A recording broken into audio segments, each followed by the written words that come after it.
सभी साथियों का यहाँ पर हार्दिक स्वागत करता हूँ।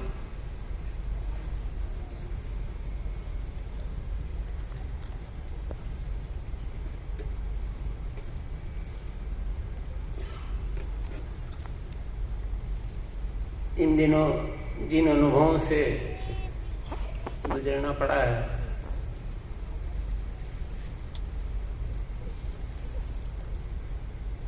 तो मैंने ये महसूस किया है कि जो हमारे नज़दीकी, जिनके साथ हम जीते हैं, रहते हैं, जिंदगी गुजारते हैं, जब तक वो शारीरिक रूप में मौजूद होते हैं तब तक हम उन्हें सामान्य इंसान के जैसे देखते हैं, महसूस करते हैं। पर जब वो अपना शरीर त्याग देते हैं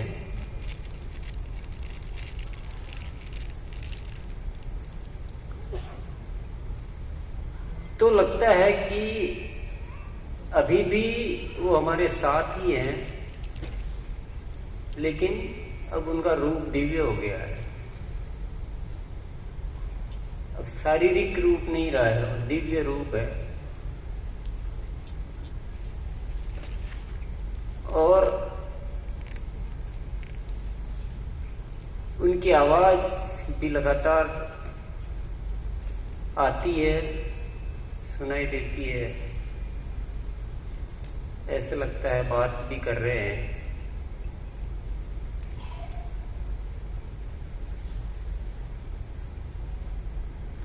पर उस बात में बहुत बड़ा अंतर है।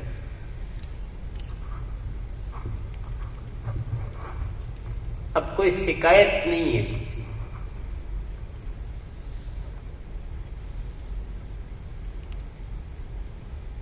बल्कि कि आपने जो भी गुस्ताखियां की है वो सब माफ है। आप तो खुश रहो और जो भी आपको कार्य करना है उसको अच्छे से पूरा करो।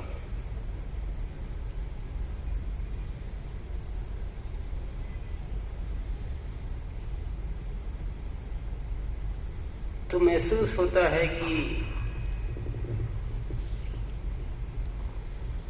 जैसे कोई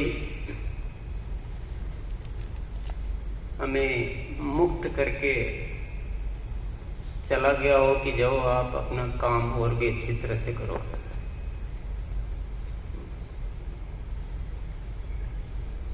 अब कोई बंधन नहीं है आपके ऊपर, बस एक ही बंधन है अपने मकसद का।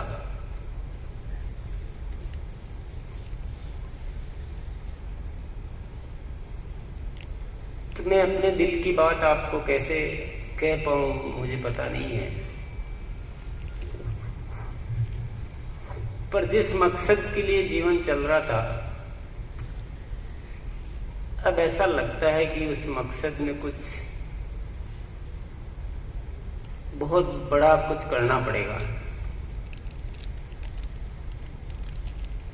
कुछ न कुछ करना पड़ेगा।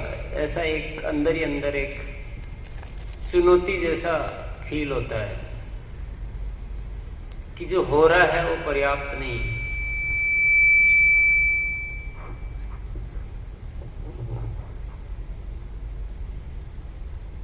ये मेरी अपनी अनुभव है, अपने निजी मन की बात थोड़ी आपसे कही मैंने।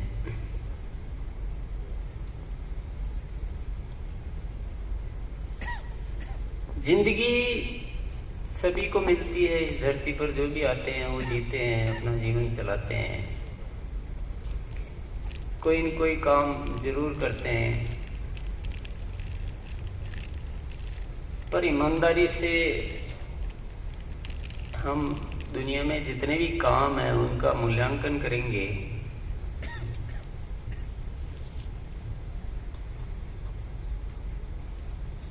तो आपको जरूर ये आना चाहिए कि आरसीएम जैसा और कोई कार्य जीवन में नहीं हो सकता।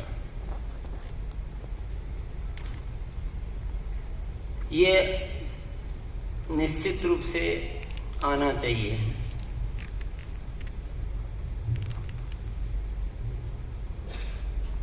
पैसा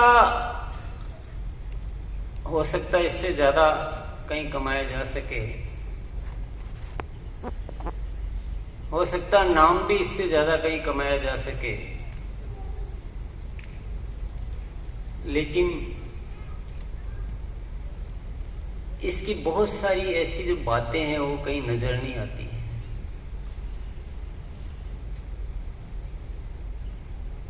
ये इस देश की एक बहुत बड़ी चुनौती का सामना करने की ताकत रखता है। ये निजी मामला नहीं है, निजी तक सीमित नहीं है, अपने विकास तक सीमित नहीं है। ये राष्ट्र की संपूर्ण जो बहुत बड़ी चुनौती, जो समस्या है, उसको दूर करने की ताकत रखता है और व्यवहारिक तौर पे वो संभव है।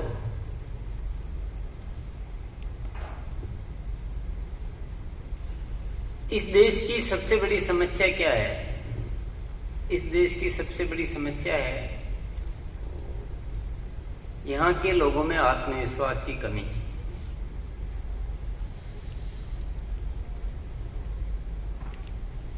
एक बार जय आरसीएम बोलना चाहेंगे? जय आरसीएम। एक बार और बोल दीजिए सब मिलकर, जय आरसीएम।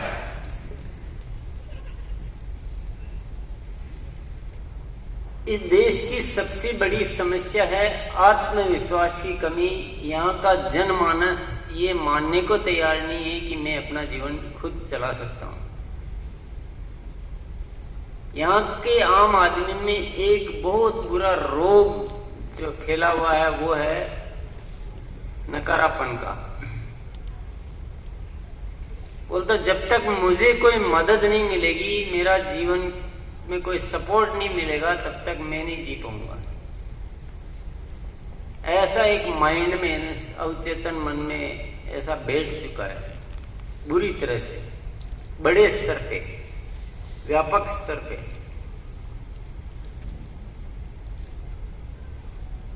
तो यहाँ का जनमानस इस देश के लिए बोझ बन गया है, ताकत नहीं रहा है।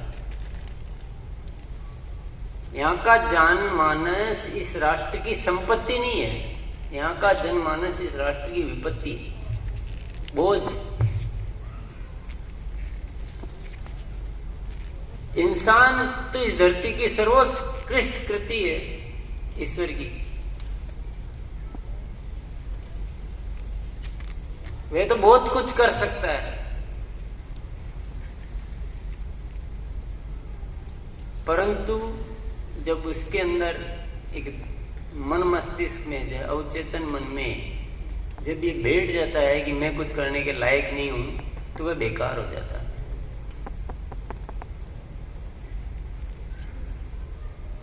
एक परिवार में 10 सदस्य हो, एक कमाने वाला हो और 10 खाने वाले हो। कमाता एक ही है, 10 केवल खाने वाले हैं, कुछ नहीं करते। और एक दूसरा परिवार है जिसमें 10 सदस्य और 10 के 10 ही कमाते हैं। तो दोनों परिवारों में क्या स्थिति होगी? जिसमें 9 नहीं कमाते हैं वो परिवार कहेगा कि ये कम होते तो ज्यादा अच्छा होता, यही कहेगा। सदस्य इतने नहीं होते, कम हो। वो जो कमाता है वो क्या कहेगा कि इतने ज्यादा हो गए, अगर 2-4 ही होते तो मैं कैसे भी करके इस घर को ठीक से चला लेता। तो ये बोझ हो गया है। और जिसमें 10 ही कमाते हैं वो कहेंगे थोड़ा और भी होते तो हम और भी ज्यादा रईस होते, और ज्यादा संपन्न होते।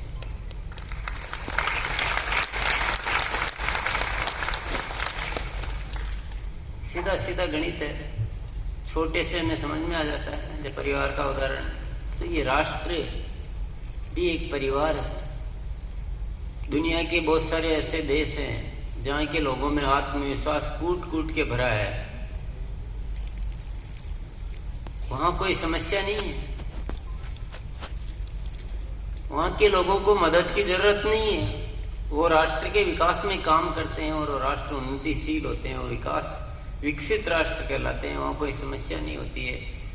कोई आती भी है प्रॉब्लम तो उसको जल्दी से वो रिकवर करके और वापस से पुनः खड़े हो जाते हैं। लेकिन हमारे राष्ट्र में क्या हो रहा है कि काम करने वाले बहुत कम लोग हैं और बाकी सब लोग ऐसे हाथ फैला के खड़े हैं कि कोई हमें दे दो।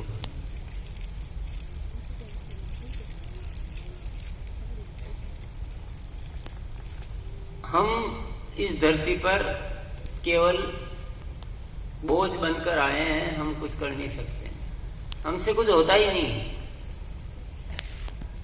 हमसे एक ही काम हो सकता है, हम वोट दे सकते हैं। जो हमें मुफ्त में देगा हम उसे वोट दे सकते हैं। ये इतना सा पर हमारी वैल्यू बस इतनी है, एक वोट के बराबर हमको।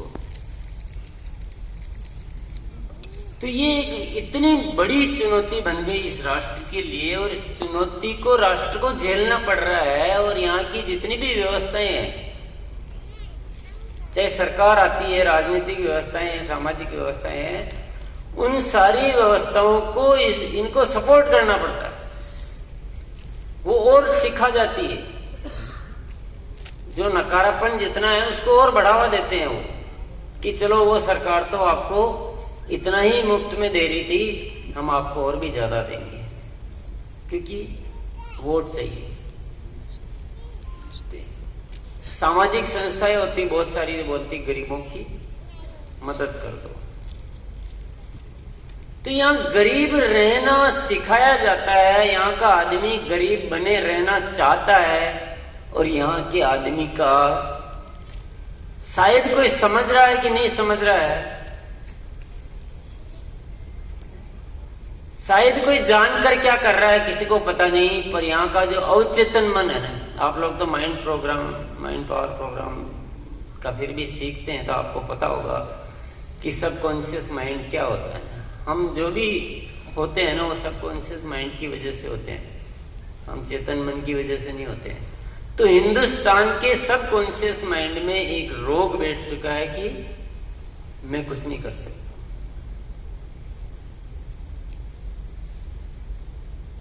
और ये रोग दिनों दिन बढ़ता जा रहा है। ये एक राष्ट्रव्यापी समस्या है। इस समस्या को जब तक दूर नहीं करेंगे तब तक इस देश का कुछ भी नहीं हो सकता।